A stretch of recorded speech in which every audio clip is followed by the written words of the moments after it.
Selamat malam Pak Ji. Bapak sudah sukses co-host.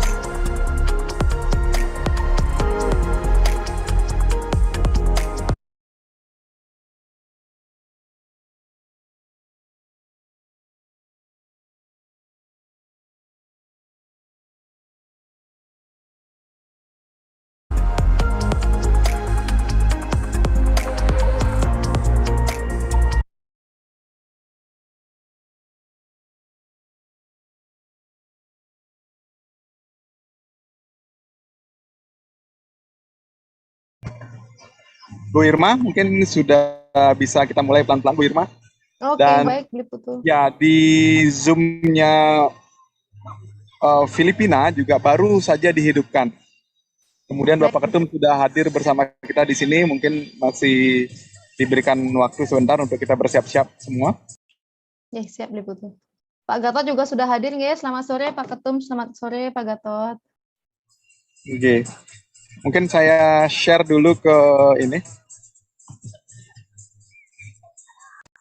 Saya akan share untuk jumlah peserta kita yang terdaftar.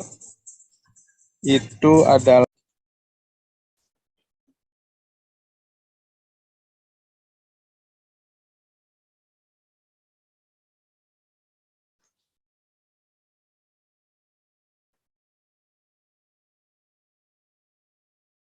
baik, saya akan share sejumlah yang hadir, yang mendaftar adalah 717 di Zoom kita per hari ini. Jadi mekanismenya Bu Irma dan Bapak Ketum, begitu peserta mendaftar, mereka langsung otomatis dikirimkan link Zoom Indonesia. Dan sampai sore ini 717, namun yang masih di ruang Zoom baru 23, kita masih menunggu rekan-rekan untuk gabung. Demikian laporannya Bu Irma, dan kemudian kita juga sudah membagikan ini absensi dan pretest. Ya. Betul. Saya akan coba cek di Zoom untuk Filipina. Silakan Bu Irma, mungkin bisa disapa dulu rekan-rekannya. Oke, selamat sore Bapak Ibu semuanya. Selamat menjalankan ibadah puasa bagi yang menjalankannya. Selamat berbuka, ya. Mungkin bagi di beberapa tempat sudah berbuka puasa. Selamat sore juga untuk Pak Gatot dan Bapak Ketum. Semoga sehat-sehat semua Bapak Ibu semua peserta webinar kita. Beli Putu, mungkin bisa di-set juga Pak Gatot sebagai co-host agar bisa unmute.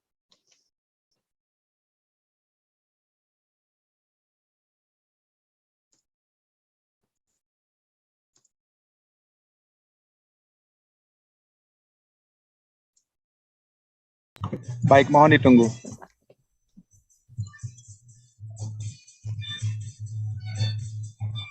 Ya, sudah. Selamat sore Pak Gatot. Mohon maaf, sedikit menunggu untuk akses co-host. Selamat sore, Bu Putu, Bu Irma, selamat sore. Salam sejahtera. Nah, gaya ininya baru, tampilannya baru loh Pak Gatot. Agak pangling saya.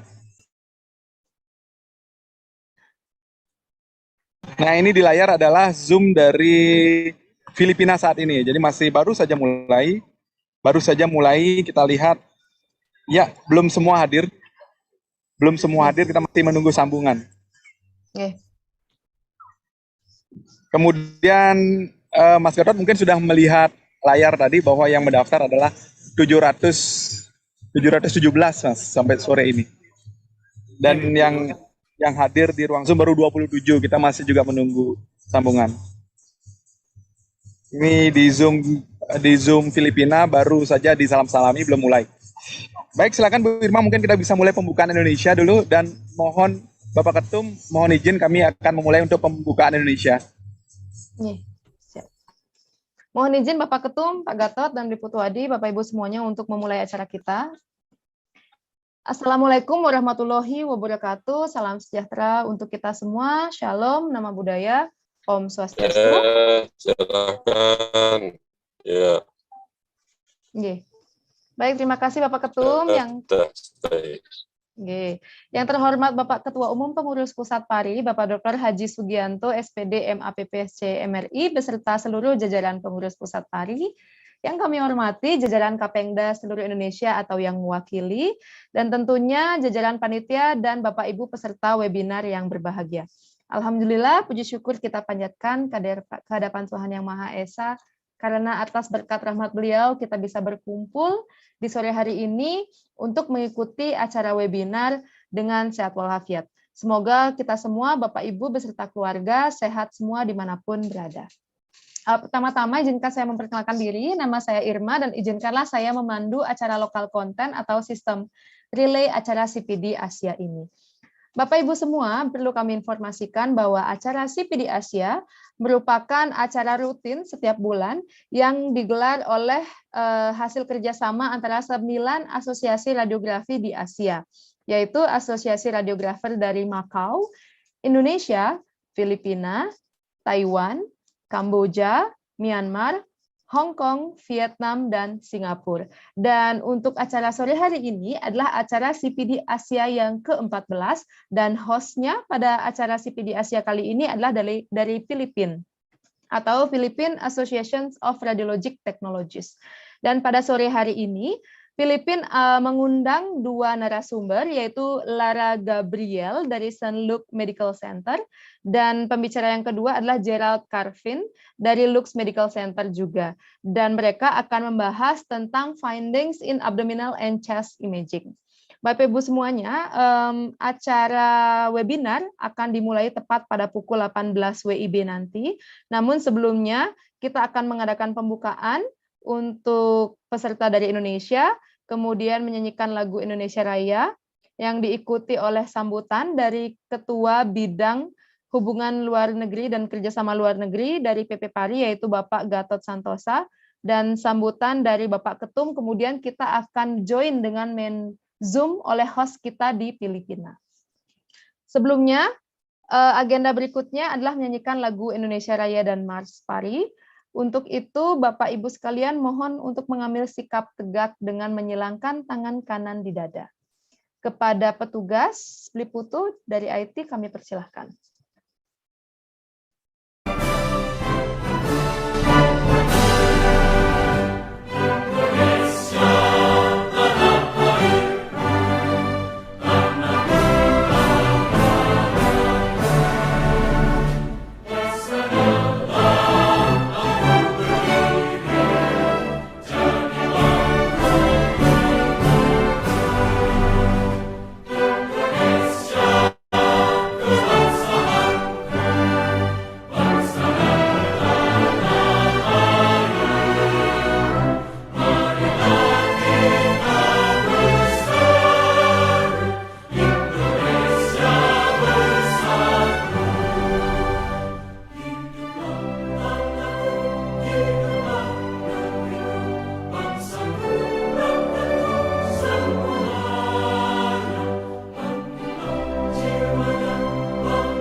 Baik, Bapak Ibu dipersilahkan untuk rileks kembali.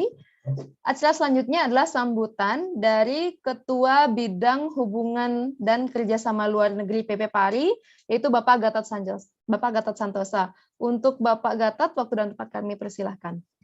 Baik, terima kasih Bu Irma. Apakah suara saya dapat didengar dengan jelas, Bu Irma? Oke, sangat jelas Pak Gatot, Baik, silakan. terima kasih Bapak Ibu. Assalamualaikum warahmatullahi wabarakatuh. Selamat sore dan salam sejahtera bagi kita semuanya. Bagi sahabat radiografer Indonesia yang saat ini tepat sedang menjalani ibadah puasa, saya ucapkan selamat berbuka puasa. Satu hal yang ingin kami sampaikan. Positive and negative, okay. So when we go there, we have. Baik, sepertinya silakan Pak Gatot. Ya, sudah terhubung. Tapi mengawali diskusi pada sore hari ini, Bapak Ibu, sahabat radiografer Indonesia, adalah kerjasama antara pengurus pusat PARI dengan Perhimpunan Radiografer di Asia. Tadi sekilas sudah disampaikan sama Bu Irma bahwa ini adalah event ke-14. Hari ini tema yang akan dibawakan adalah mengenai abdominal imaging dan chest imaging. Mudah-mudahan kita bisa mendengar paparan dan mengambil ilmu sekaligus mengerti bagaimana Philippine menyelenggarakan pemeriksaan dan diagnosis untuk imaging abdomen dan chest. Kira-kira demikian Bu Irma. Terakhir dari kami bahwa nanti Indonesia akan dapat giliran menjadi host di bulan Juni. Mudah-mudahan kita semua dapat memaksimalkan event tersebut, terutama karena kita sebagai tuan rumah. Kira-kira demikian Bu Irma, waktu saya kembalikan kepada moderator. Terima kasih, selamat sore, Assalamualaikum warahmatullahi wabarakatuh. Baik, terima kasih Pak Gatot atas sambutannya. Berikutnya adalah sambutan dari Bapak Ketua Umum Pengurus Pusat PARI, Bapak Dr. Haji Sugianto, SPD MAPPSC MRI. Kepada Bapak Ketum, waktu kami persilahkan. Baik, terima kasih. Assalamualaikum warahmatullahi wabarakatuh. Waalaikumsalam. Yang kami hormati Pak Gatot ya, sebagai Ketua Bidang Kerjasama Luar Negeri. Ini wajahnya baru Pak Gatot nih, Lebaran. Pak Putu Wadi, Pak Putu Irma, teman-teman semuanya, mungkin ada Pak Assalamualaikum juga, teman-teman di Diklat. Mohon maaf nih, barangkali saya memang di jalan ya, baru mudik. Ya, mudah-mudahan kegiatan webinar ini nanti lancar dari awal sampai akhir. Dan ini CPD untuk yang kesekian kali barangkali ya, yang akan diselenggarakan oleh teman-teman di Filipina. Selamat belajar. Memang ini waktunya kebetulan pas buka puasa, juga nanti pas tarawih ya, jadinya memang ya pas kebetulan aja. Mudah-mudahan sih tetap antusias ya teman-teman semuanya. Demikian, mari kita buka sama-sama ya acara ini dengan bacaan basmalah. Bismillahirrahmanirrahim. Terima kasih semuanya. Safe travel Pak Ketum. Terima kasih Bapak Ketua. Semoga selamat sampai tempat tujuannya. Salam untuk keluarga, selamat berbuka puasa. Baik Bapak Ibu sekalian, itulah acara lokal konten kita. Mungkin sebentar lagi kita sudah bisa bergabung dengan main host kita di Filipina ya, Bli Putu ya. Kemudian perlu kami sampaikan juga, jika Bapak Ibu semua mempunyai pertanyaan terkait dengan materi yang disampaikan oleh narasumber, bisa disampaikan lewat aplikasi Pigeonhole. Inspection. Ya, tampak sedang bersiap-siap. Zoom di Filipina sedang bersiap-siap. Baru mulai hidup ya mereka. Kami sampaikan juga Bapak Ibu semuanya diharapkan untuk seluruh peserta agar mengisi pretest dan absensi, polling awal absensi. You introduce the channel one sebagai salah satu syarat untuk mendapatkan sertifikat dari acara CPD Asia ini. Ya. Betul. Terima kasih Bu Irma. Jadi nanti ada dua sertifikat, sertifikat of presence dan sertifikat of attendance. Undangan PP-PARI dan para Kapengda itu kami berikan attendance. Kalau teman-teman yang mengisi pretest dan post-test itu akan diberikan sertifikat of presence. Demikian, ini saya sudah mulai di Filipina, sudah mulai. Kita langsung saja Bu Irma ya ke Filipina ya. Silakan kita langsung join Zoom Bapak Ibu, selamat mengikuti acara kita. Terima kasih. Kemudian Kemudian pertanyaan nanti dapat dikirim melalui kolom chat, akan kami teruskan ke Zoom Filipina. Pertanyaan Bapak Ibu.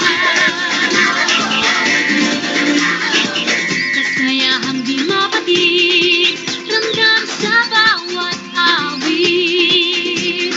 Bawat sisig lang indah, mga puso'y lumilipad. Piliin mo ng Pilipinas, kapulo ang kwintas ng perlas. Piliin mo, yakapin mo, kayamanan niyang likas. Piliin mo ang Pilipinas.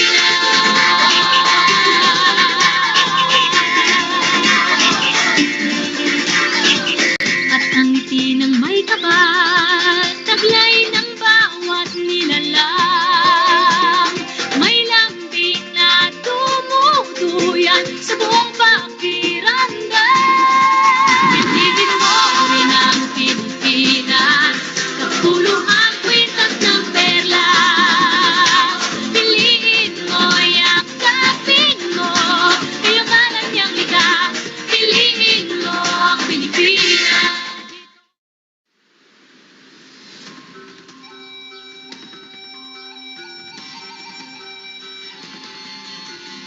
Every day, the Philippines does more than wait.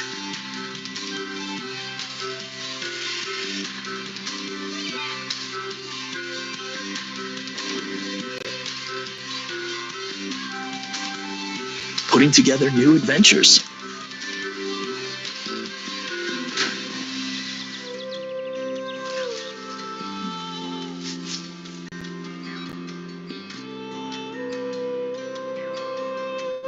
And experiences for you to try. We're making our sites better for you to see. Cooking up new dishes for you to taste.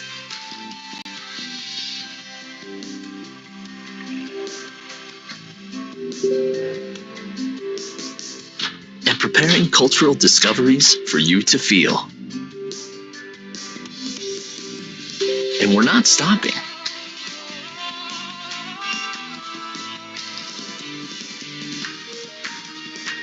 Because we know that you deserve more.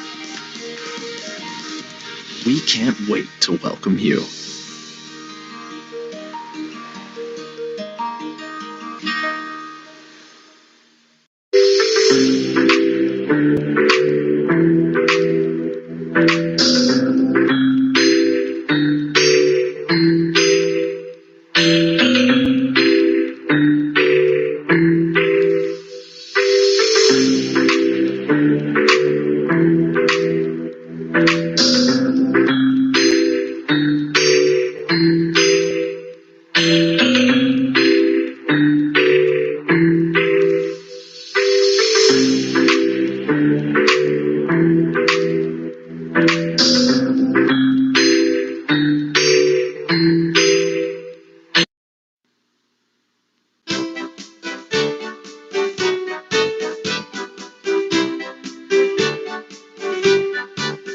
Organisasyong part ang itinatag para sa aming mga radtek ng bayang liyag sa aming patuloy na paglinang ng kaisipan at pag-unlad ng panahon ay sabayan.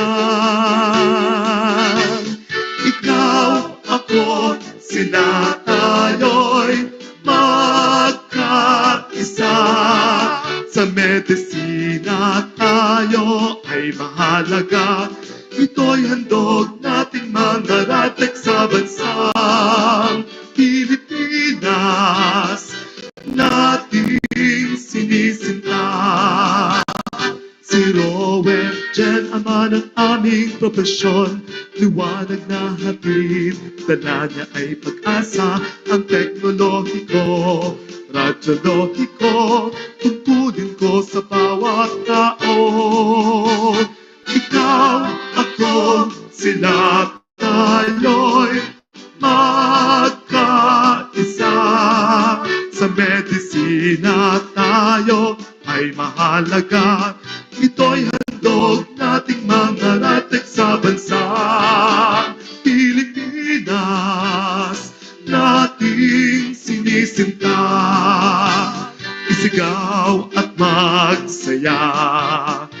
mga radtech ay mahalaga.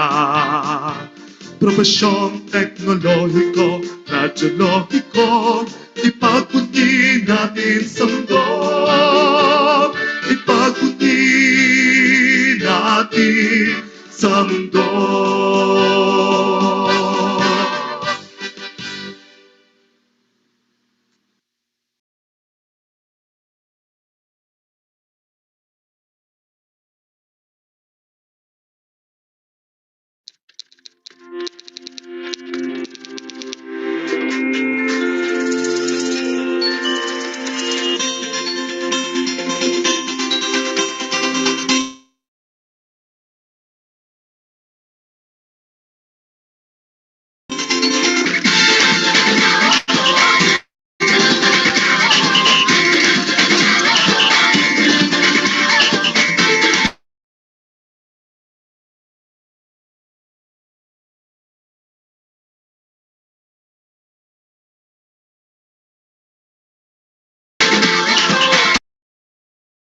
Na inilatag sa malasutlang dagat at ng bayan niyang pinili nasa dulo ng bahaghari, kaya't 1,000 kulay nangangakit kumakaway. Piliin mo rin ang Pilipinas, kapulo ang kwintas ng perlas. Piliin mo, yakapin mo, kayamanan niyang likas. Piliin mo ang Pilipinas.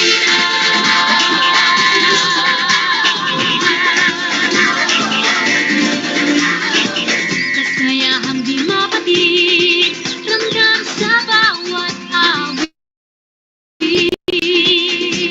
Sa masisiglang indah, mga puso'y lumilipad. Piliin mo rin ang pitulo ang kwintas ng perlas. Piliin mo, yakapin mo, kayamanan niyang likas. Piliin mo ang Pilipinas.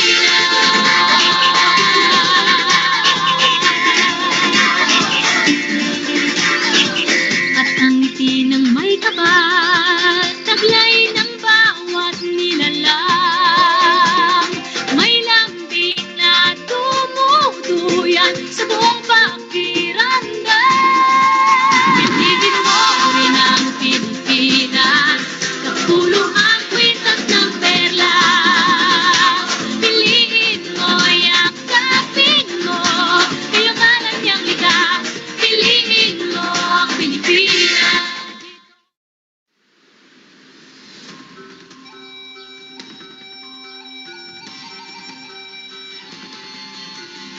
Every day, the Philippines does more than wait.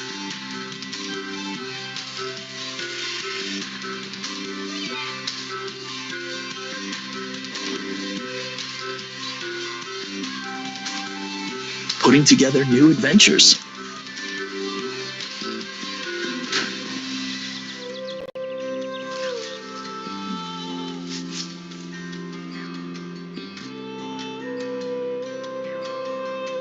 And experiences for you to try. We're making our sites better for you to see. Cooking up new dishes for you to taste.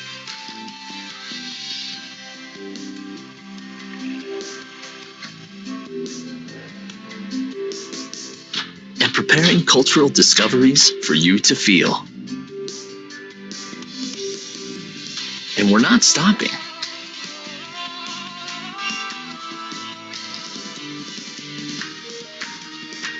Because we know that you deserve more.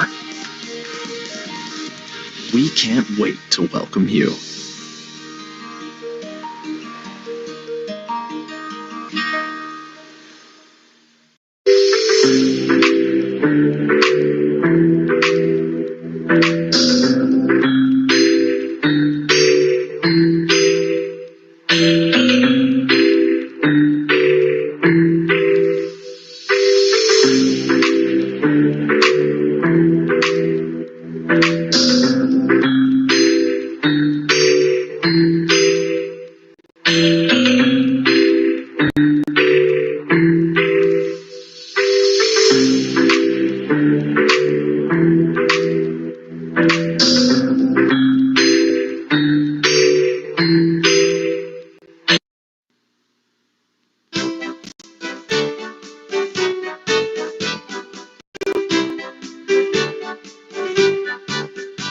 Organisasyong PART ang itinatag para sa aming mga radtek ng bayang liyag, sa aming patuloy na paglinang ng kaisipan at pag-unlad ng panahon ay sabayan.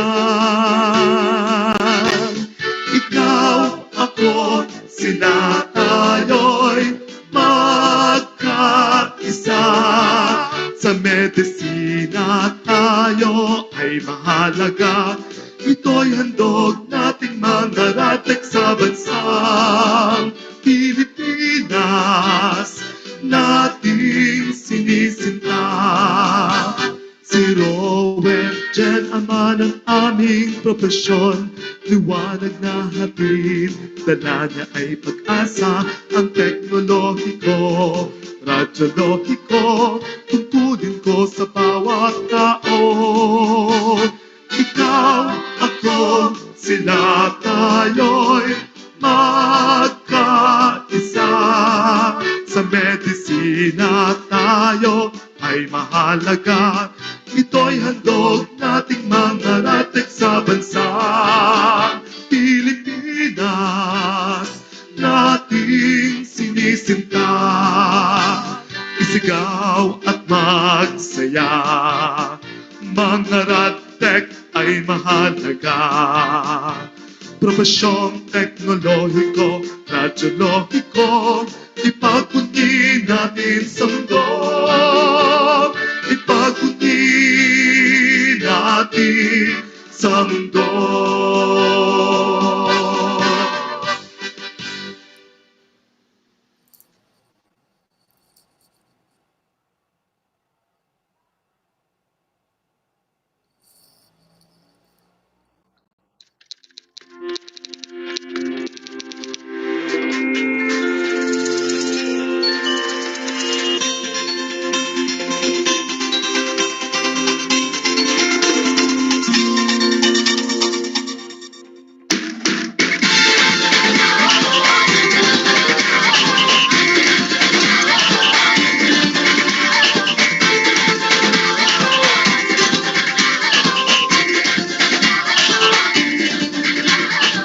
Minsa'y natuwa ang may likha, 7,000 pulo ang ginawa.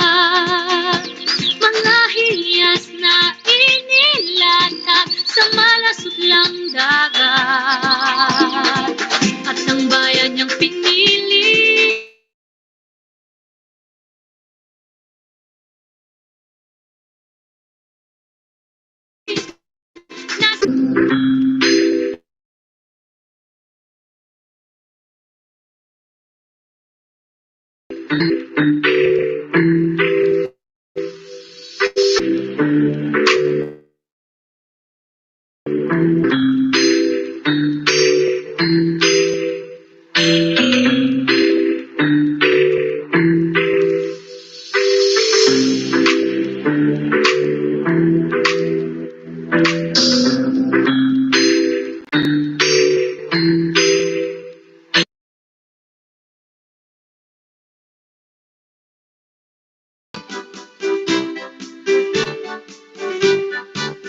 Organisasyong PART ang itinatag para sa aming mga radtek ng bayang liyag, sa aming patuloy na paglinang ng kaisipan at pag-unlad ng panahon ay sabayan.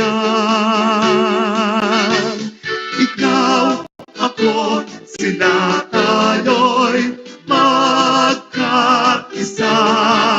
Sa medisina tayo ay mahalaga.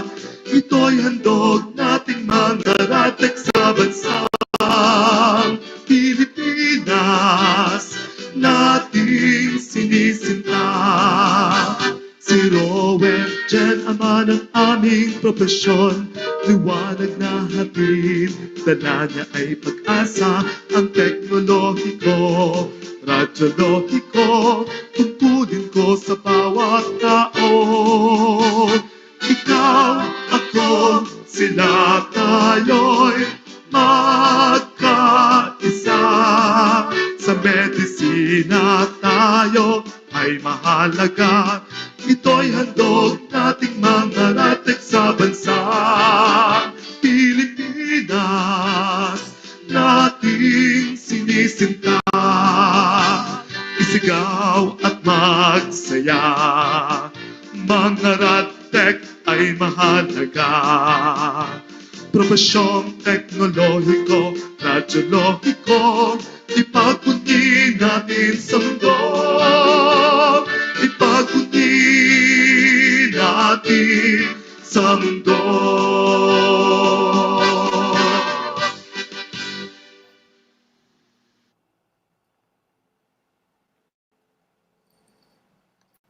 Hi everyone from Asia and all over the world.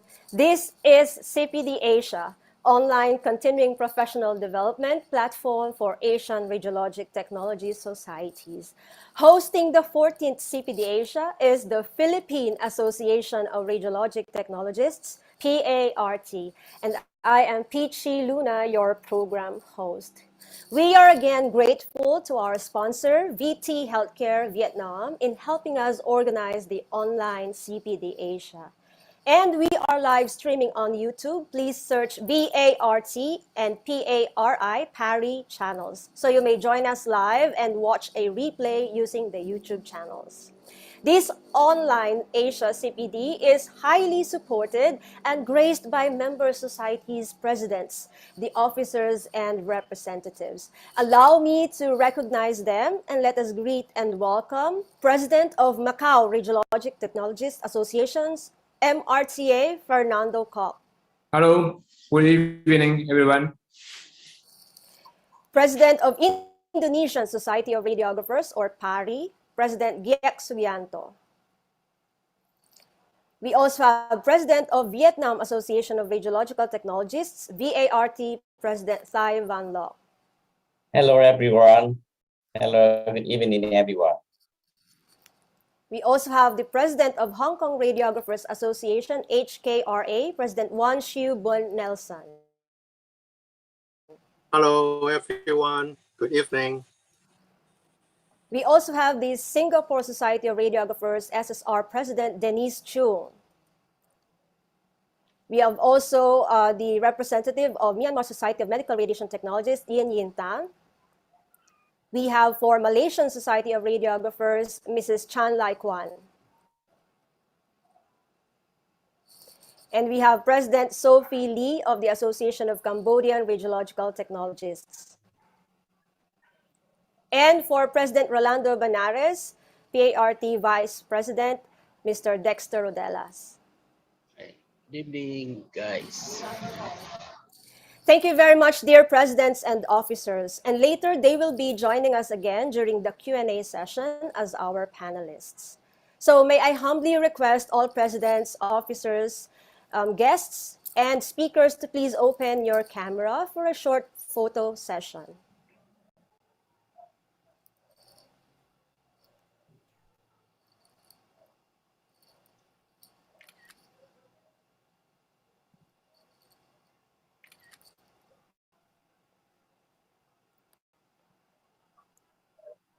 All right, thank you very much. Now, to formally start the program, please welcome the Vice President of the Philippine Association of Radiologic Technologists, PART, Vice President, Mr. Dexter Rodelas.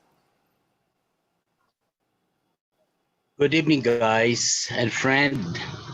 I welcome all of you to the 40th CPD Asia, online continuing professional development platform for the ASEAN Radiologic Technology Societies.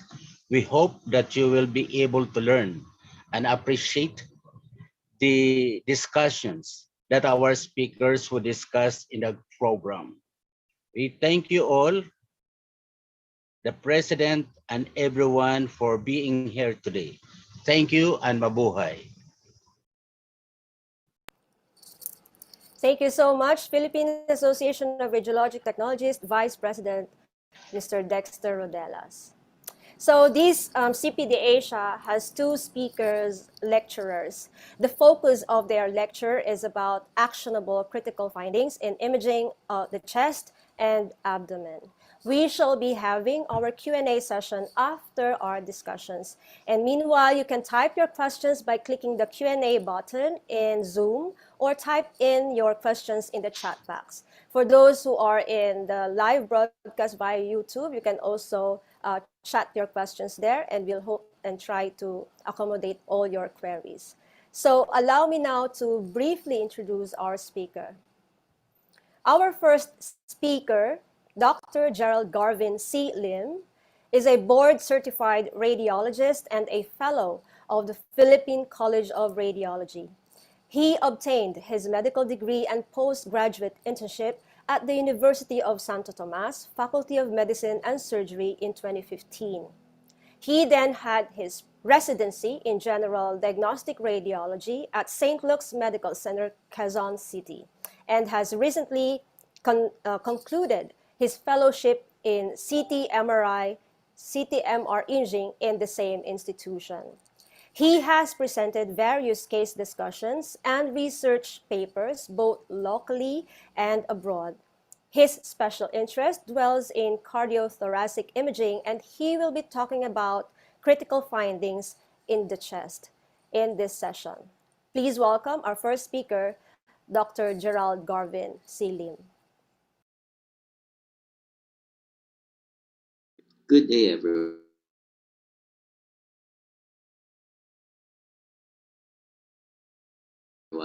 I'm the findings in the chest. I have no relevant disclosures pertaining to this talk. My objectives are to define critical results and to enumerate select critical findings in the chest, with emphasis on radiographs and cross-sectional imaging.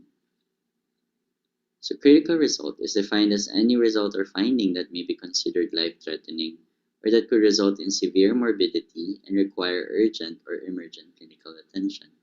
Each facility has leeway to define its own critical tests and results, and thus there is really no standard list for either category. But what is essential is that it requires rapid communication of results, whether normal or abnormal. So now we tackle the critical findings in the chest. First one is pneumothorax.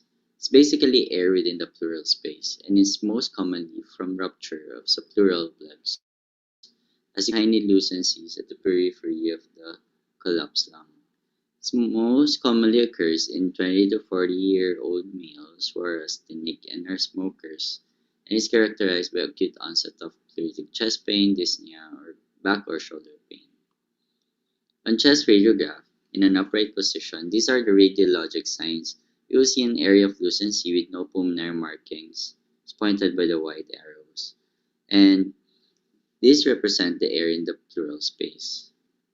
The yellow arrows, meanwhile, point to a thin white visceral pleural line associated with lung collapse, which is the single best sign for pneumothorax.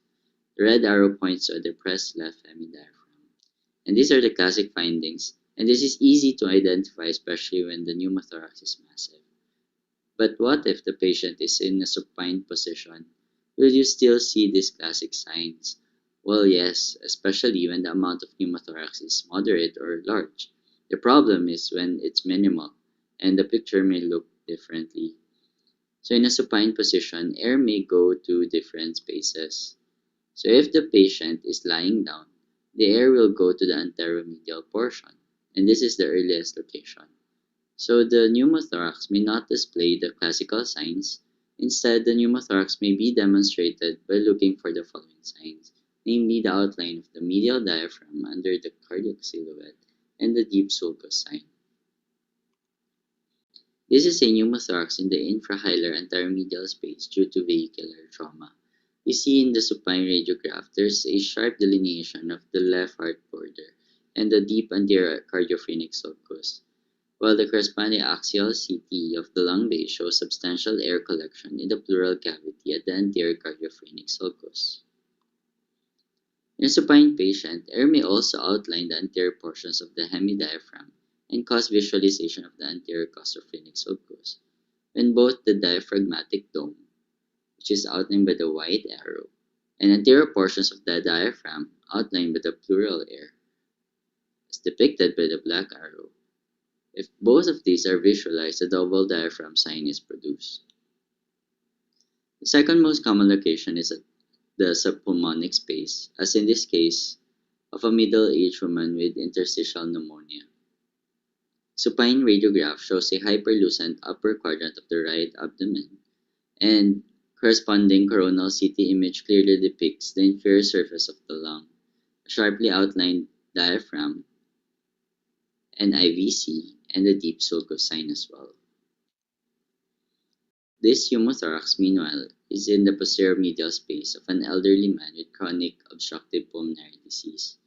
A supine radiograph shows a lucent triangle with a partially collapsed left lower lobe.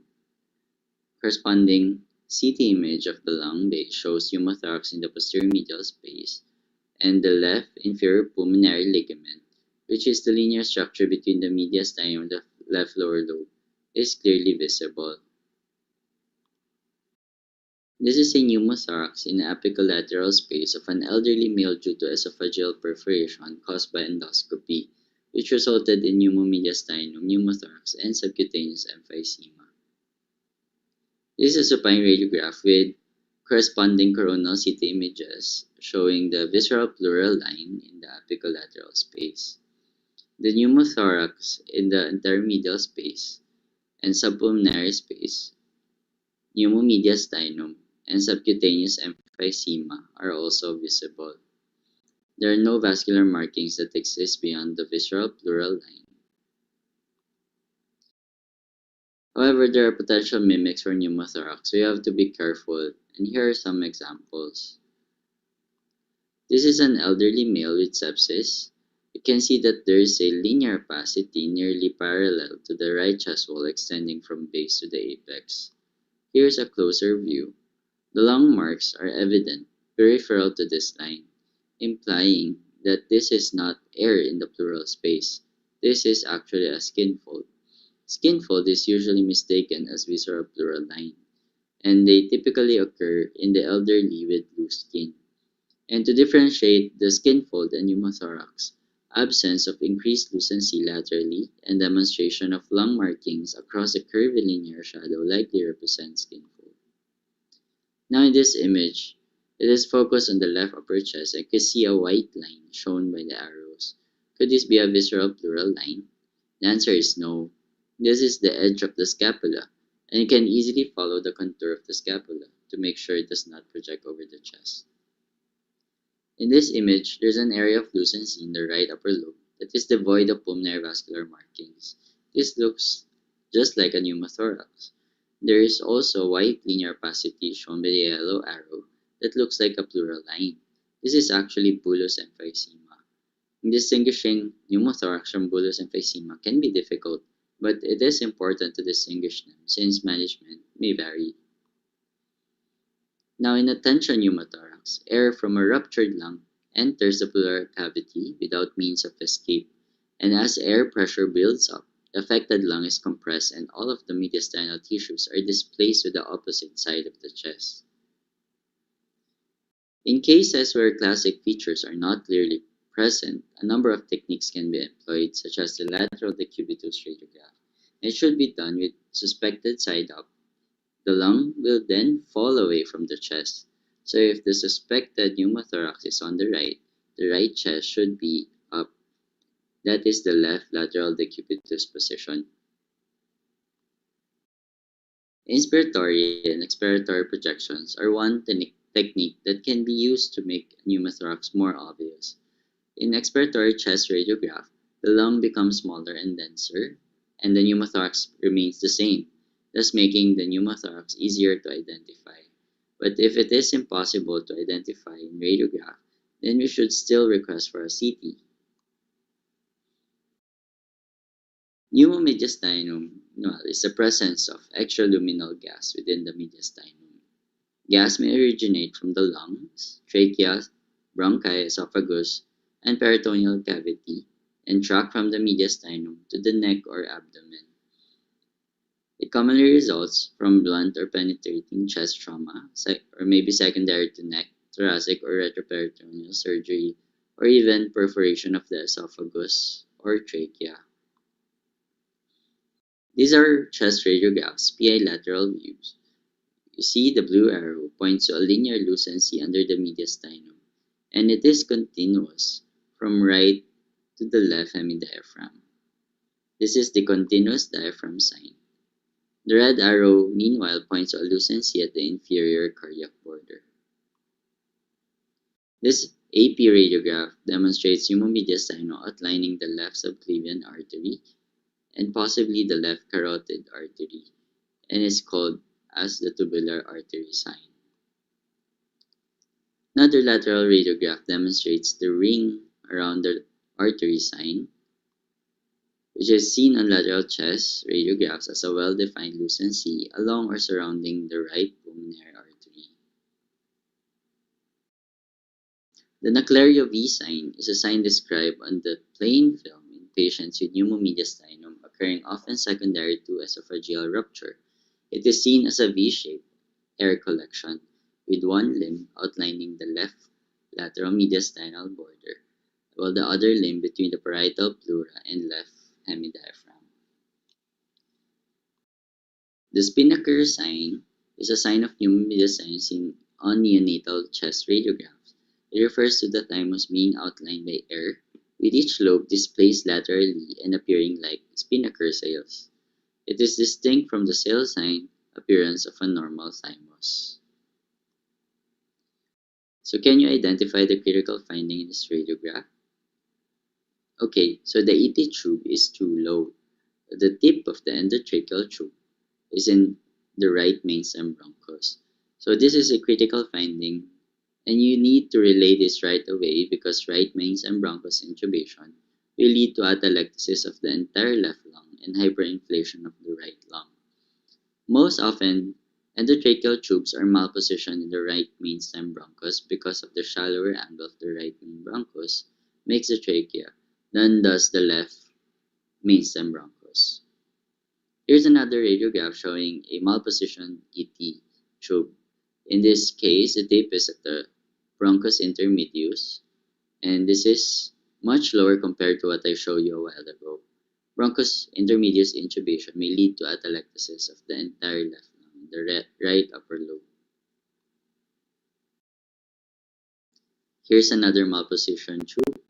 A linear opacity seen coursing the midline, and it made a loop going up, and tip is seen at the level of T2. This is a malpositioned feeding tube. In this radiograph, the feeding tube is not inserted to the adequate length, so further advancement of the NGT is needed for this patient. The ideal position should be in the subdiaphragmatic position, identified on a plain chest radiograph as overlying the gastric bubble. Ideally, it should be at least 10 centimeters beyond the GE junction. Here you have a chest PA view with a large rounded opacity or focal bulge with rim calcification at the region of the aortic knob. This finding is highly suggestive of an aortic aneurysm. Although without the vascular calcification, this may also suggest a superior mediastinal mass. A thoracic aortic aneurysm is the ballooning of the upper aspect of the aorta, which is above the diaphragm. And the term aneurysm is used when the axial diameter of the thoracic aorta reaches or exceeds 5 centimeters. On chest radiograph, the most common finding of aortic aneurysm is not really focal bulge, but just widening of the mediastinal silhouette, enlargement of the aortic knob, and tracheal displacement. In aneurysms may be complicated by dissection. Aortic dissection is the most common form of acute aortic syndrome. It occurs when the blood enters the medial layer through a tear in the intima and tracks along the media, form a second blood-filled channel within the wall. And patients may present with anterior or posterior chest pain and a tearing sensation in the chest. And CT angiography has a reported sensitivity and specificity of nearly 100%, so it has to be done in patients with suspected aneurysm and dissection.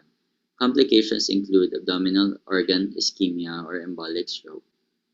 And in some cases of aortic rupture, especially those involving the ascending aorta, the involvement of the coronary arteries may result in infarct or occlusion, so it may you warranted to do dedicated CT of the coronary arteries in this case. It is also imperative to do 3D reconstruction, as shown here.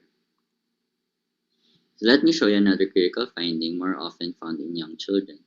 This blue arrow points on opacity. Actually, this is a foreign body, an earring to be specific, which is lodged in the right main stem bronchus of a 25-year-old. Again, the right main stem bronchus is a common location due to its posterior location, shallower angle to the trachea, and wide diameter. With non-radio-opaque foreign bodies, indirect signs of aspiration will include focal overinflation or atelectasis. Another critical finding is severe narrowing of the airway, like in this case resulting from a large lobulated thyroid mass. Lastly, pulmonary embolism refers to embolic occlusion of the pulmonary arterial system. The majority of cases result from thrombotic occlusions such as DVT or deep vein thrombosis, usually coming from the lower limbs, and these are depicted as filling defects within the pulmonary arteries in a patient with dyspnea, chest pain, and even hemoptysis.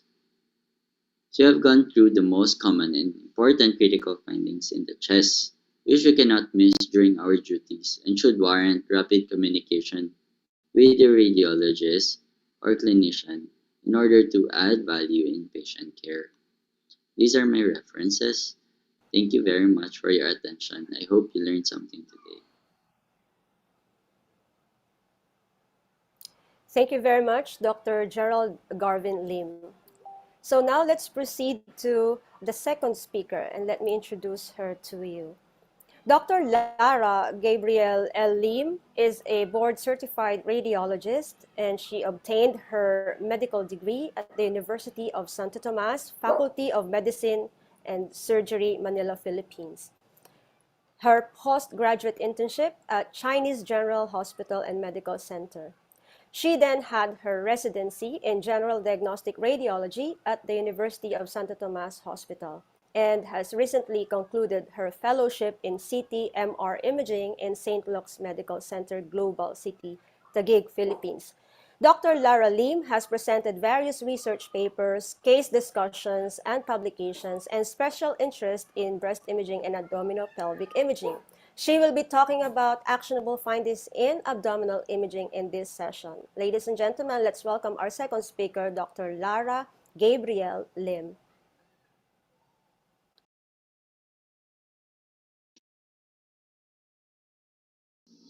Good day, everyone. Thank you for having me today. We are going to be talking about actionable findings in abdominal imaging. I have no relevant disclosures for this talk. Let us begin with a quick view of the objectives of this presentation.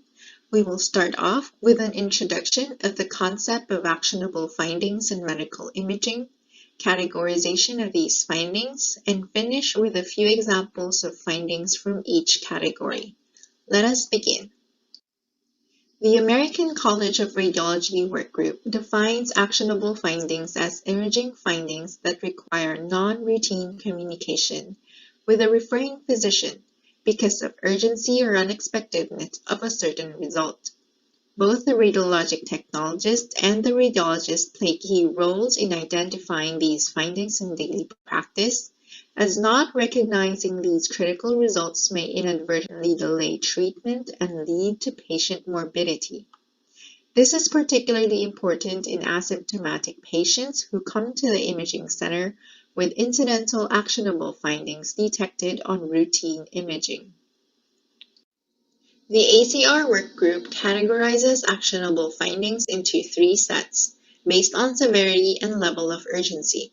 Category 1 findings generally require non-routine communication within minutes of detection. Category 2 findings within hours, and Category 3 findings within days. It is important to acknowledge the vital role of the radiologic technologist here.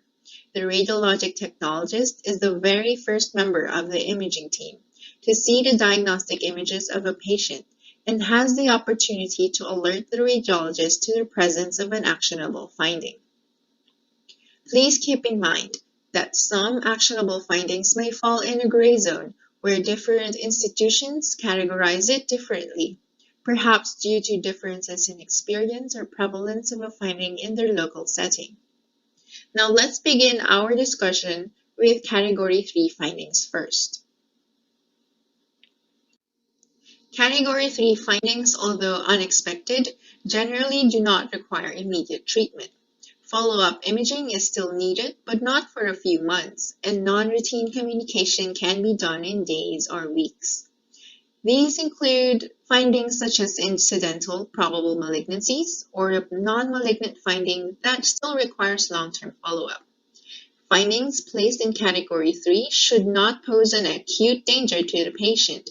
Findings that pose acute danger to the patient are either placed in Category 2 or in Category 1.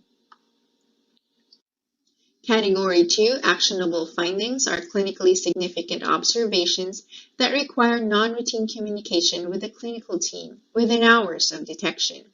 While more urgent than Category 3 findings, actionable findings in this category do not pose the same degree of severity of Category 1 findings. To help explain this better, let us look at some examples. Ascites. Low volumes of ascites are often placed in Category 3. However, significant volumes of ascites warrant more urgent clinical attention and are placed into the Category 2. Ascites can be transitive or exudative, based on their etiology. Here we have a 60-year-old male with significant amount of hypodense fluid collection within the abdomen. On review of his clinical history, he was found to have cirrhosis and hepatitis C. This is a case of transitive ascites. Intraperitoneal fluid collections can be hyperdense when it has hemorrhagic content. This patient was a 40-year-old female who came in with a week-long complaint of nonspecific bloatedness. She denies any trauma to the abdomen. On non-contrast abdominal CT imaging, there was a sizable collection of hyperdense fluid within the pelvis, between the uterus and the rectum. This imaging finding was relayed to the clinical team and further workup was done and the patient was managed accordingly. Category 2 actionable findings also include intra-abdominal infections, as these require urgent treatment. These two patients came to the imaging center with a complaint of right lower abdominal pain. Axial non-contrast abdominal CT at the mid portion of the abdomen shows a marked stranding of the intra-abdominal fat around the colon. This was a case of acute diverticulitis. In this second patient, axial non-contrast abdominal CT of the lower part of the abdomen shows a bowel look-alike with a lot of fat stranding surrounding it. This was the inflamed appendix in this case of acute appendicitis. Both of these examples highlight an important point. In abdominal imaging, fat stranding is a reliable clue to intra-abdominal infection. Even if junior members of the imaging team are unsure of the pathologic organ, junior members of the imaging team should be encouraged to alert senior members of the staff to the presence of definite intra-abdominal fat stranding, as this is a good indicator of a Category 2 actionable finding. Let us look at a few more examples. Our next patient is a 52-year-old male who had otherwise been feeding well until after he had awoken that morning. On contrast abdominal CT, fat stranding was seen around the pancreatic head. This was a case of acute pancreatitis. How about this second case? This was a 22-year-old male who had left-sided abdominal pain. The ordering physician had requested for a non-contrast abdominal CT because he was quite unsure of the patient's diagnosis. The scan showed fat stranding around the left kidney, explaining the patient's left-sided abdominal pain. MRI scans also show intra-abdominal fat stranding quite clearly. Here we have a 72-year-old female who had what she claimed to be an odd feeling in her stomach. T2 weighted imaging with and without fat suppression shows fat stranding as hyperintense signals around this very much inflamed gallbladder. There is much more evident fat stranding in the fat suppressed image. Notice that there are also fat stranding hyperintensities outside the abdomen in the right side of the abdominal wall. This was a case of acute cholecystitis. Finally, we have Category 1 actionable findings. These findings can lead to death if not acted upon in a timely manner. Direct verbal communication with the clinical team is generally required within minutes of detection. Our first example is unexplained pneumoperitoneum. Air is normally seen within the bowel loops. Pneumoperitoneum is extraluminal air and calls for surgical management. In this first case, we have a 50-year-old male patient with abdominal pain. Here we see this very hypodense collection in the non-dependent portion of the abdomen. This is pneumoperitoneum. Images of the lower abdomen of this patient showed that he had acute diverticulitis that had ruptured. Do keep in mind that some patients, particularly the elderly, may present atypically and without symptoms, and you might catch an asymptomatic patient with pneumoperitoneum. Here we have a second patient. This time he is a 30-year-old male that had been complaining of recurrent right lower abdominal pain. This non-contrast CT of the abdomen is set in the lung window. Using the lung window, we more easily see these tiny air locules within the left upper quadrant of the abdomen. Images of the lower abdomen of this patient showed that he had benign pneumatosis coli. Remember, even if the primary disease is benign, unexplained pneumoperitoneum is a Category 1 actionable finding and should be relayed to the clinical team as soon as possible. Another Category 1 actionable finding is intestinal obstruction, particularly one that shows decreased blood supply to the affected bowel loops. Let us look at two case examples. This first patient is a 60-year-old male with abdominal pain. There are dilated small bowel loops in the low mid-abdomen of this patient. Pointed by the blue arrow is a point of transition from dilated to focally narrowed bowel. The second patient is a 65-year-old female with similar symptoms. This time, though, there is much more diffuse involvement of the small bowel loops. A focal point of transition from dilated to narrowed bowel is also pointed by the blue arrow. Both of these CT studies are contrast enhanced, but the difference of these two case examples is the degree of bowel wall enhancement. In the first case, there is clearly decreased enhancement of the affected bowel loops. This suggests decreased blood supply of the affected bowel and is in need of immediate intervention, clearly a Category 1 actionable finding. In the second case, although much more of the small bowel loops is affected and dilated, all of these enhance uniformly. There is no immediate threat to bowel integrity. Institutions may choose to put the second case into either a Category 1 or Category 2 actionable finding. Active intra-abdominal bleeding is another example of a Category 1 actionable finding. This example case is a CT angiogram of the kidneys in a young male who had a motor vehicular accident. The different phases of the CT angiogram clearly shows contrast extravasation from the left kidney parenchyma into a large subcapsular hematoma. Contrast extravasation from large vessels like the aorta and aneurysms of the aorta are also Category 1 actionable findings. We end this presentation with some concluding statements. Actionable findings require non-routine communication with the clinical team to prevent delays in treatment and patient morbidity and sometimes mortality. Categorization of findings is based on severity and urgency, but these are only guides and not rules.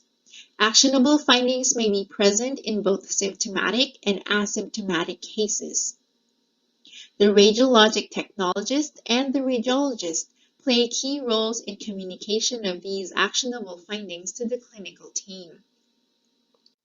Finally, I end with this statement from the ACR workgroup. The ultimate judgment regarding any specific course of action must be made by the physician involved, with particular knowledge of the condition of the patient and the practice environment. Thank you very much for your attention. Have a good day, everyone.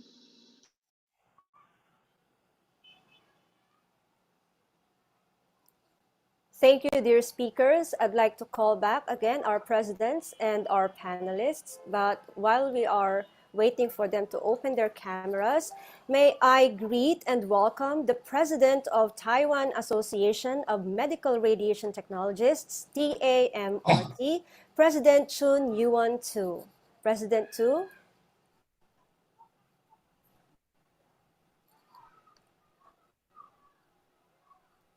Oh, so we can now see President Denise Chu from Singapore Society of Radiographers. Hi, Miss President Denise Chu. Hi, good evening, everybody. I'm sorry I was a little late, but it's so really nice to see everybody here for the 14th Asia CPD. And thank you very much to our two very clear speakers. Their presentations are very good and very easy to follow. Thank you, doctors. And attending for PARI President, Indonesian Society of Radiographers, Mr. Putu Adi Susanta.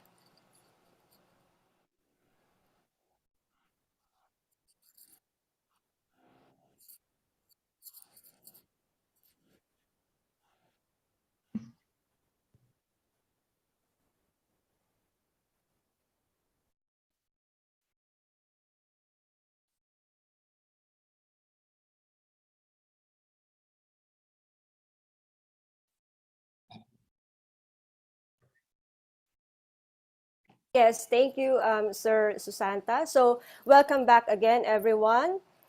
I'd like to call the panelists and welcome your questions here. You can just unmute your microphone if you want to start with the questions. Or I can start with question. All right, so while we are waiting, I'd like to address one question for Dr. Lara. Dr. Lara Lim. I have a question for... Oh, yeah, okay, sure. You first, sir. Yeah. I have a question first for Dr. Jerald. I see you have a lot of imaging. I think you were your presentation, your lecture very nice. And my question for you, most now you know in most Israel technology now they have a new technique like a subtracts everything. I want to ask you, how about your center? Like for example, in my center, the first and most not normal in check X-ray.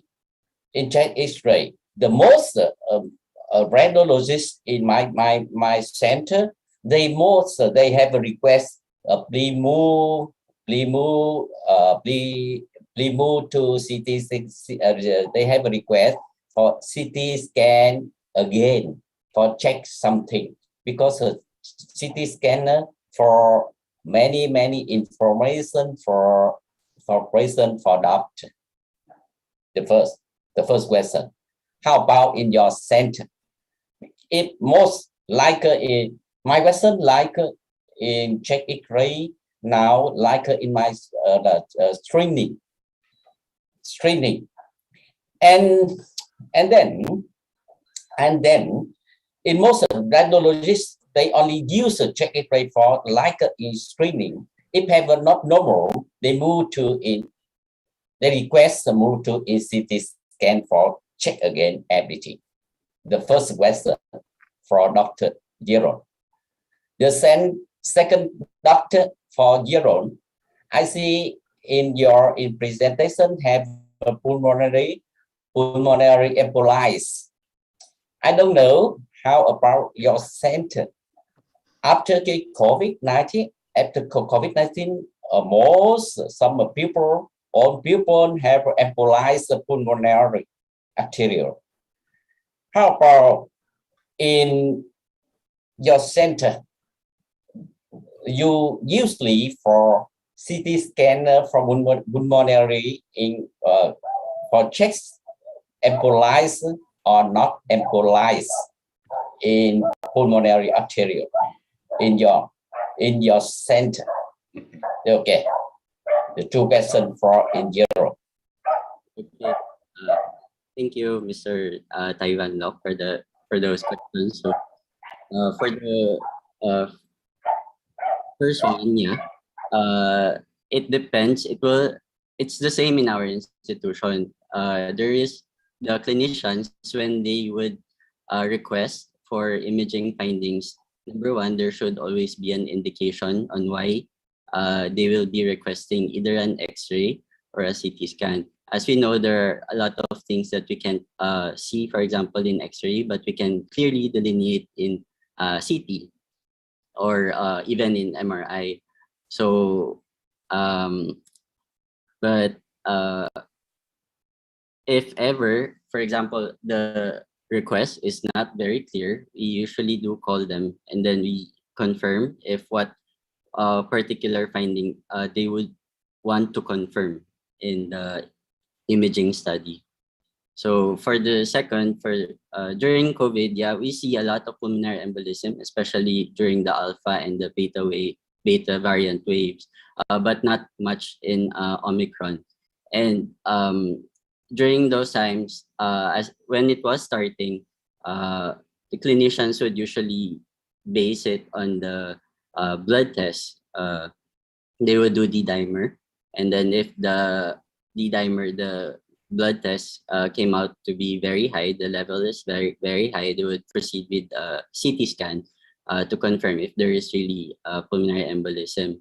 Now, in our center, we use multi-detector CT, and the scanning is usually, it has to be, you have to use the thinnest detectors available. So that's around 0.625 millimeters with smooth reconstruction. And I believe most of the centers are already have this technology. But usually, for example, in the Philippines, in far-flung places, the scanners are not quite old. So in those cases, 1.25 millimeter thick cuts are already sufficient. So of course, we have to make sure also that the contrast injection has to be rapid. It has to be 5 milliliter per second. And the scanning has to begin from the pulmonary arteries and when the left atrium is opacified. This in most scanners, you already have the automatic triggering capability. You know? So the delay is also important. You have used the delay of around 10 to 15 seconds if the pulmonary artery opacification is used. So usually in the clinical side, what's important in the clinicians, for the clinicians, are the involvement of the main pulmonary artery in the right and the left pulmonary artery, not so much with the smaller branches. But of course, for our it is our duty as radiologists and radiologic technologists, of course, to give them the best quality images and best interpretation that we can. That mean in I think the second question in Dr. Jerald, you told me in Philippines now also, if for example if patient have a D.P.B.R have a higher chest, the pulmonary arterial embolized pulmonary arterial. Yes. Yes. Yeah, I think yeah. Okay, thank you, Dr. Jerald. I have two questions for Dr. Lara. The communication teamwork for diagnosis in very important, very important. I want to learn from you how many people in communication team with if you see one difficult case, how many people can you discuss in communication? You discuss how many people, how many radiologists, how many technologists you can discuss together, how many people, and I think if my center now we have a we not delay in the next day. Most radiologists and technologists in my center, they discuss the communication together in the same day, because we have discussed, they have a discuss and the same day by a back system and not only back system, we only send to in cloud for everybody can discuss together. And in my center, I don't know, usually in my center, usually in the same day we finish and discuss together. We communication team in the same day. But I don't know, because in your presentation tell me sometime we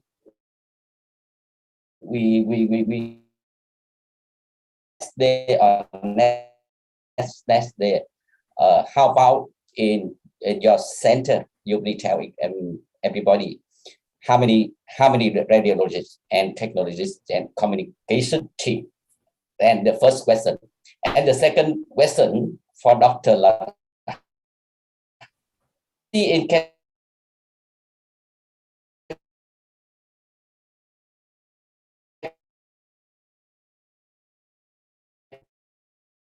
or infection, but I see some imaging some case enough for diagnosis. Some case burst in with contrast for diagnosis. My question for you, usually in your center,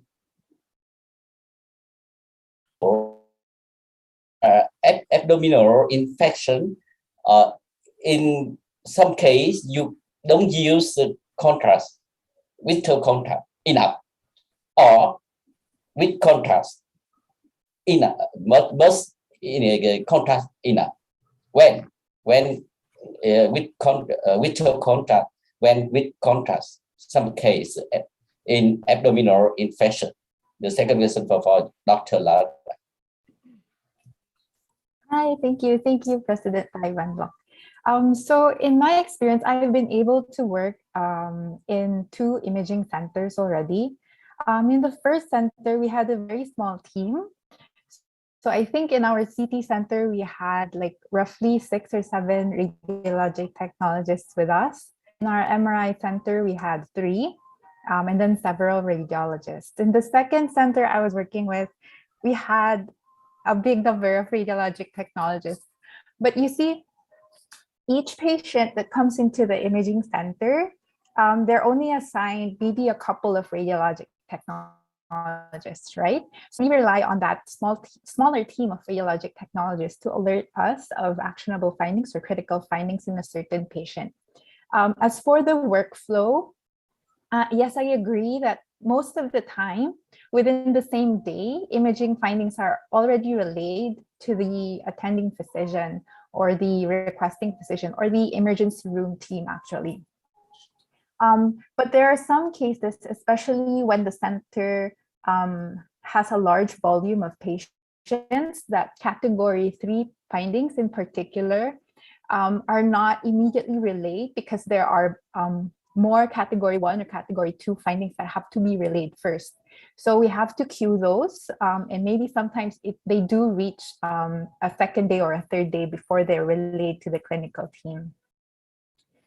In the smaller center that I worked with before, because we had smaller number of patients, even category 3 findings, we were able to relay within the same day. So it really depends on the practice that you are at.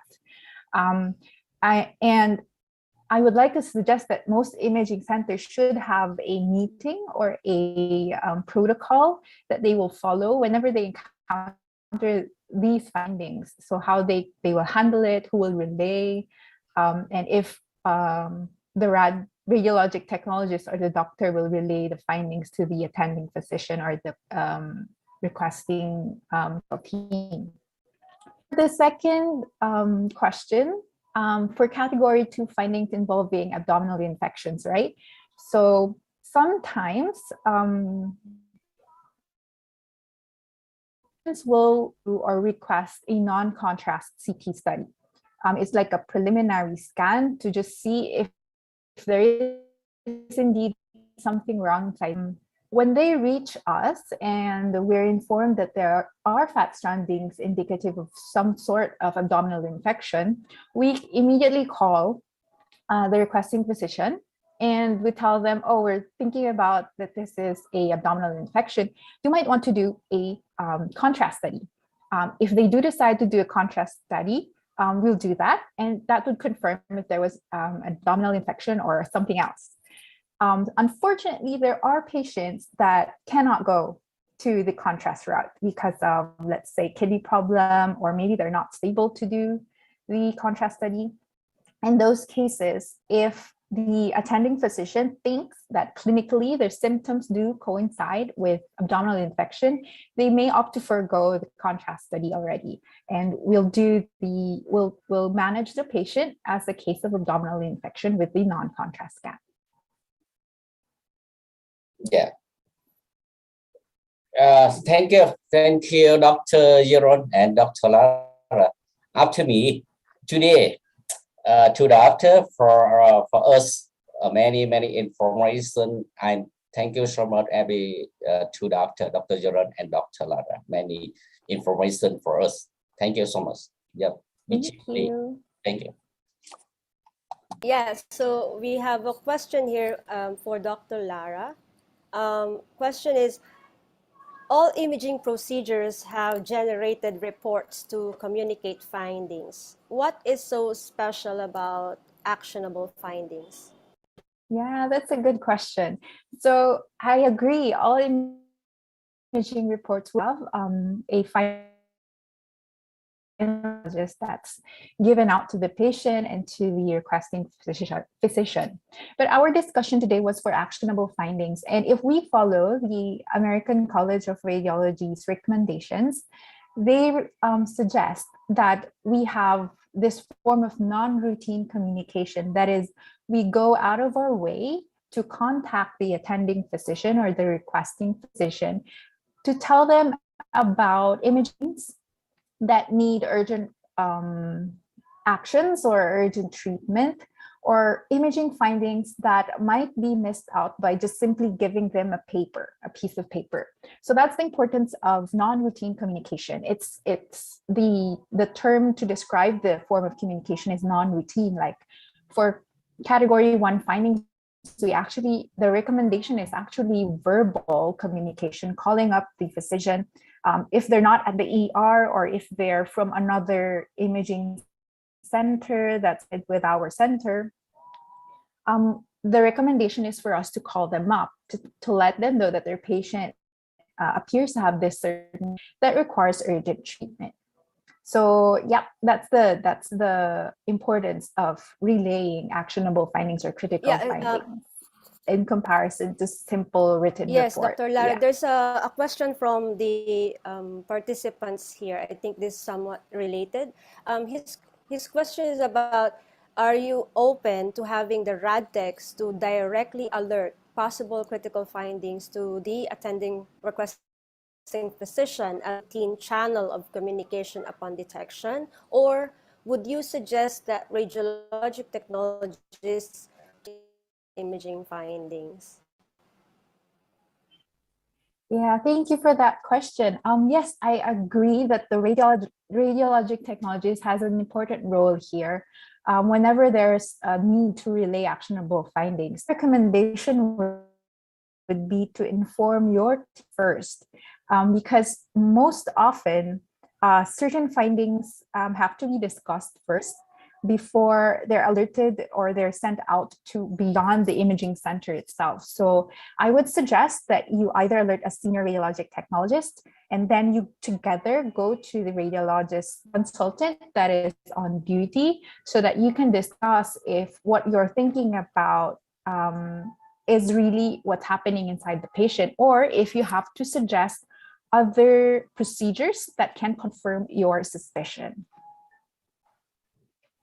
Yes, thank you very much, Dr. Lara. And then next we have a question for Dr. Jerald Lim. Yes, so the question here is, how do you relay the critical findings in your institution? What and specifically, another question is about the case of pulmonary embolism. A question is, can you give the protocol in your institution for diagnosis of pulmonary embolism? Okay, thank you. So for relaying the critical findings in our institution, actually it was already discussed by Dr. Lara earlier. No? So we also follow the American College of Radiology guidelines. So basically upon scanning, the radiologic technologists are usually the first in line to recognize the critical findings. So in the event that there is any suspicion that there may be a pneumothorax, for example, they have to immediately call the resident on duty, whom will then validate this finding together with the consultant radiologist. And we usually call the clinic to relay the findings. After relaying, we document it in the PACTM, and then usually we have to relay critical findings within a 15-minute time period.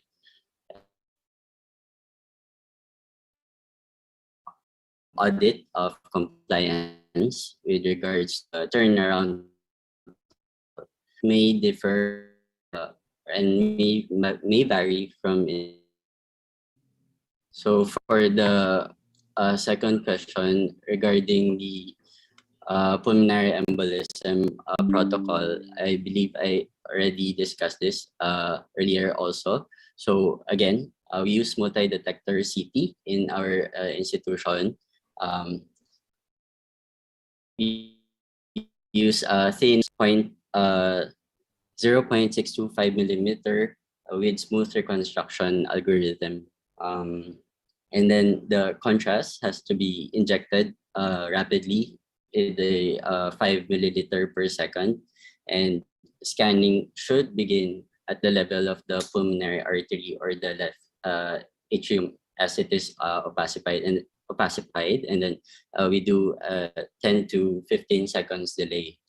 And again, the important thing is that the main pulmonary arteries, the right and the left, are all opacified and are free of motion artifacts as much as possible. Thank you, Dr. Jerald Lim. Yes, a question for Dr. Lara. Dr. Lara, can you explain why there is a gray zone when classifying actionable findings?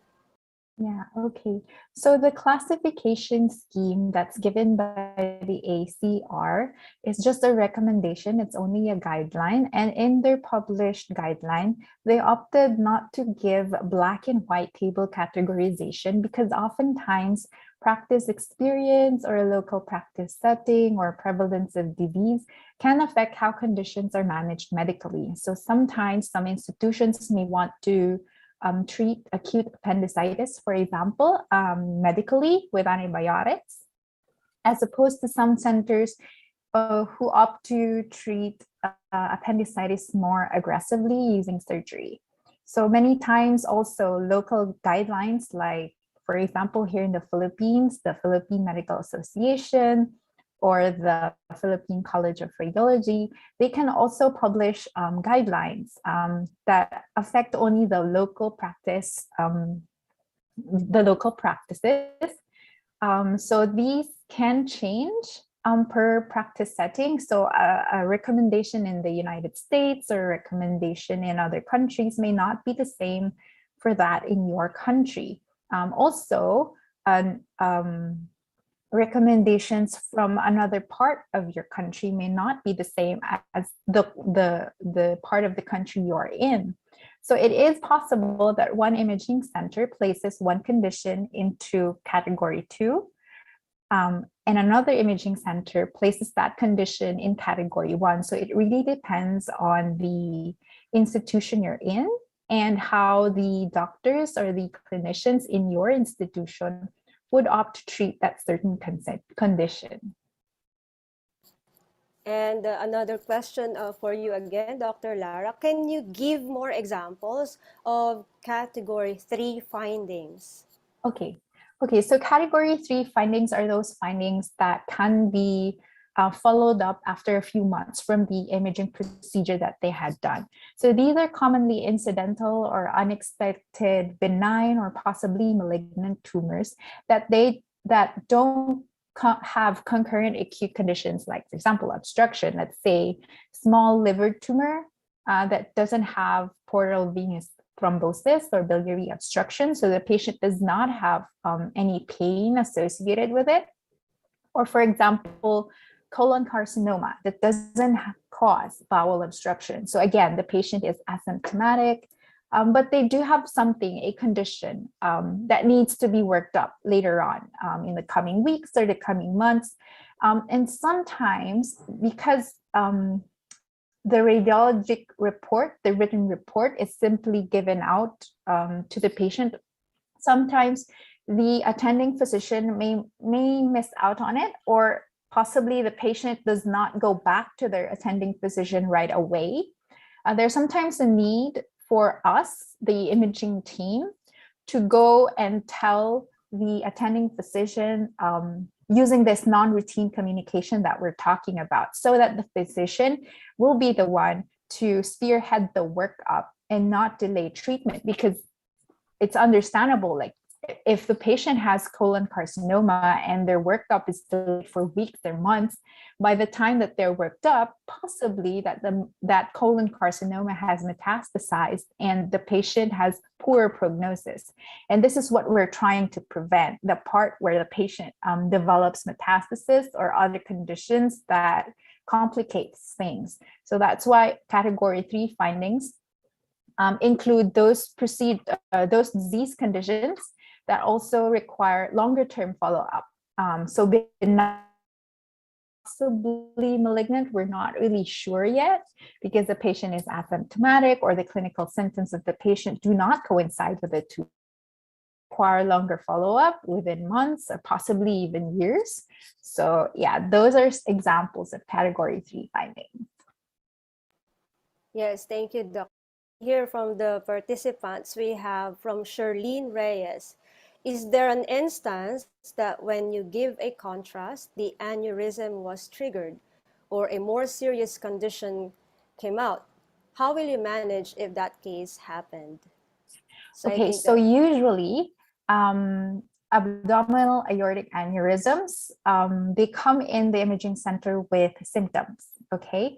So also a patient's clinical conditions, like, for example, their risk factors or patient characteristics, they also indicate to us that the patient has possible aortic aneurysm. Knowing this, we can scan this patient with the aortic protocol, the aortogram protocol. I have not personally experienced or seen a patient that had no aneurysm that ruptured because of the aortogram protocol. But if a ruptured aortic aneurysm is found on the aortogram, the CD aortogram, these are immediately relayed to the clinical team. Also, in the centers that I have been working with, whenever the patient has a suspicion for a ruptured aortic aneurysm,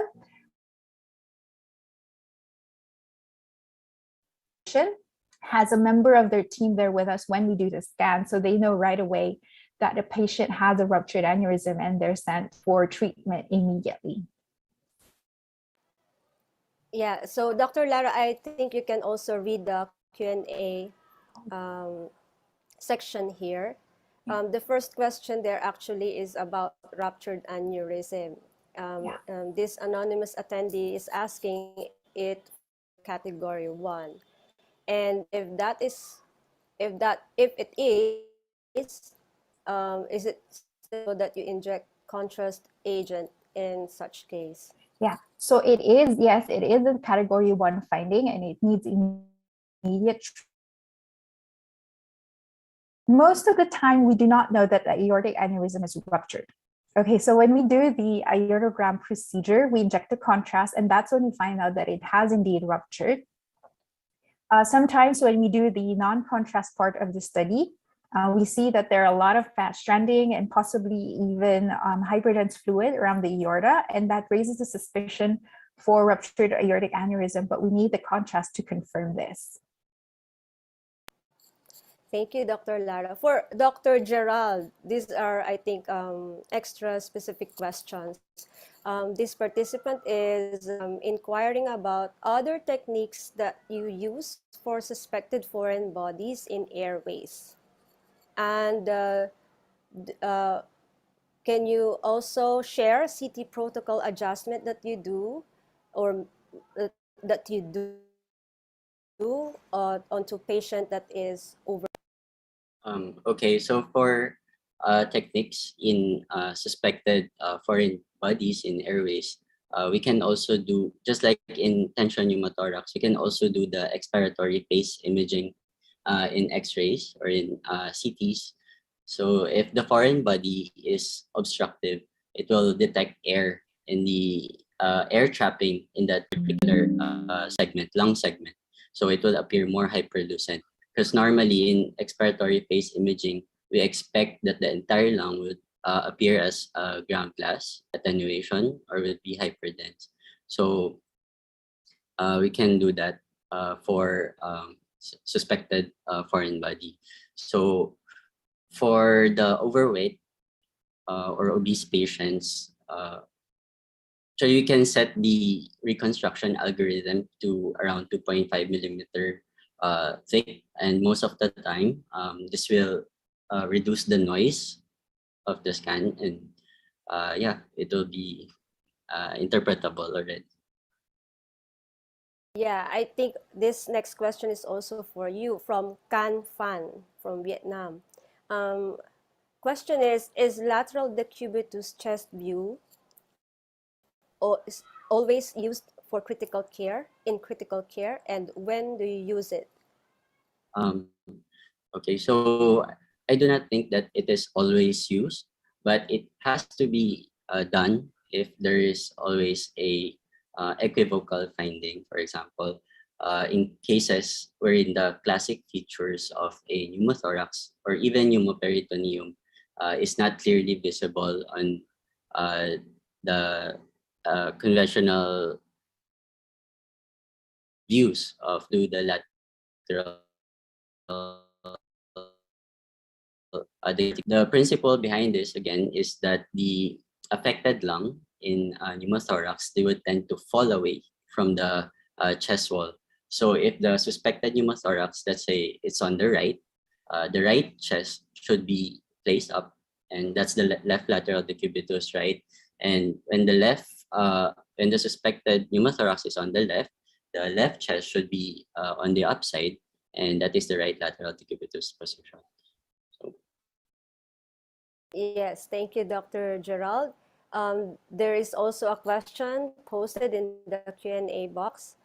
Why is triple rule out CTA rarely done? Any technique to acquire a good quality image of the aorta, coronary arteries, and pulmonary arteries? Okay, the triple rule out CTA, actually in our institution, it's not also routine. And I think the centers that are particularly adept to this are those with cardiac capabilities. So I guess it's more of the cost, of course, Bu and Irma, the kita resource selesaikan dulu and sesi the untuk pada availability malam of hari ini. the Mas interpreting Gatot mohon izin radiologist untuk at that menutup time. karena And baterai. for the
Ibu tuh.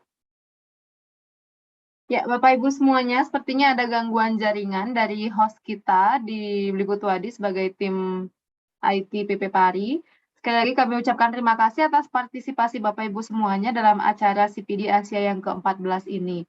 Dan sampai jumpa lagi di CPD Asia berikutnya. Jangan lupa diisi kehadiran akhir dan post-testnya untuk mendapatkan sertifikat CPD Asia ini. Dan sertifikat nanti akan dikirimkan ke email Bapak Ibu semua sesuai dengan email pendaftaran saat pertama kali mendaftar. Sekali lagi terima kasih kami ucapkan karena telah join di acara webinar ini. Sampai jumpa di acara berikutnya. Selamat menunaikan ibadah puasa, selamat malam. Terima kasih Mbak Irma. Teman-teman semuanya, terima kasih atas kehadiran dan Mas Hidayat, mohon izin untuk menyelesaikan. Ternyata baterai laptopnya tidak support sampai akhir, saya dia di luar. Jadi sepertinya sudah cukup. Sudah mau berakhir juga Pak Hidayat. Ya, nggak apa-apa Pak Mas Bibutuh. Terima kasih. Terima kasih, Mas.